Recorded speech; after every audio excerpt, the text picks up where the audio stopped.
The looming teacher job cuts will place additional pressure on already overburdened schools, especially in poorer communities on the Cape Flats, where learners often struggle due to overcrowded classrooms. The Western Cape Department of Education says it had no other alternative but to cut around 2,400 contract positions because it did not receive enough funding from national government to maintain the posts. Demonstrations were held in various areas in Cape Town to protest against the job cuts. Well, I feel like it really impacts us negatively all around, regardless of how many teachers need to be cut at every school.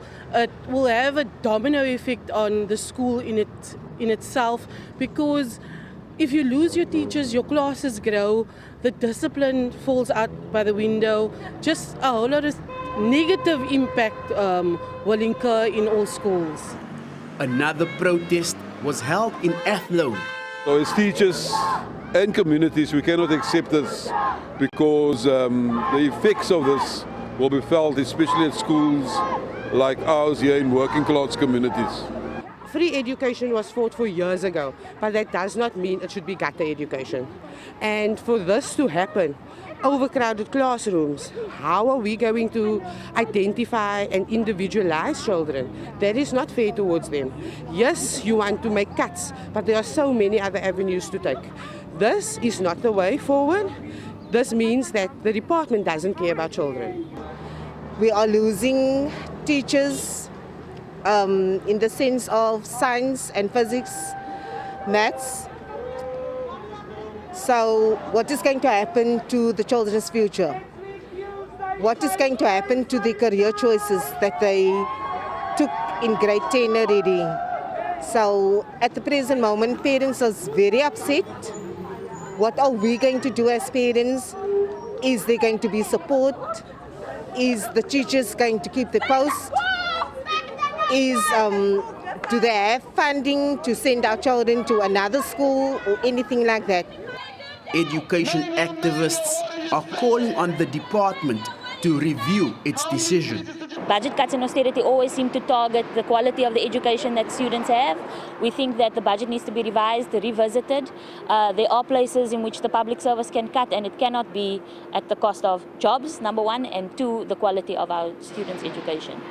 The ANC in the provincial legislature has criticized the decision to slash contract teacher posts. And they cannot use the excuse that it's due to national budget cuts. Yes, we are opposed to the fact that money needs to be cut from the education budget. However, this particular department knew what was looming. They could have found creative ways to deal with this. There's lots of resources in the department that is being wasted on programs which are not necessary. The School Evaluation Authority, which actually undermines teachers, is a program that can most certainly be cut. However, the Provincial Education Department says its position remains the same. It has called on all stakeholders to work together to find a solution. Let us dedicate ourselves to a greater cause, which is to work together to ensure that basic education is at the center of the Government of National Unity's agenda.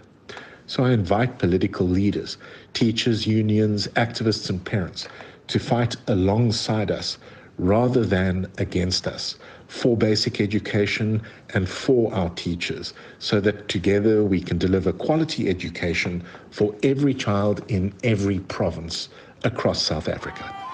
The department says the teacher cuts are the result of a shortfall in funding of around 4 billion rand, which it did not receive from national government. Corbin August, SABC News, Cape Town.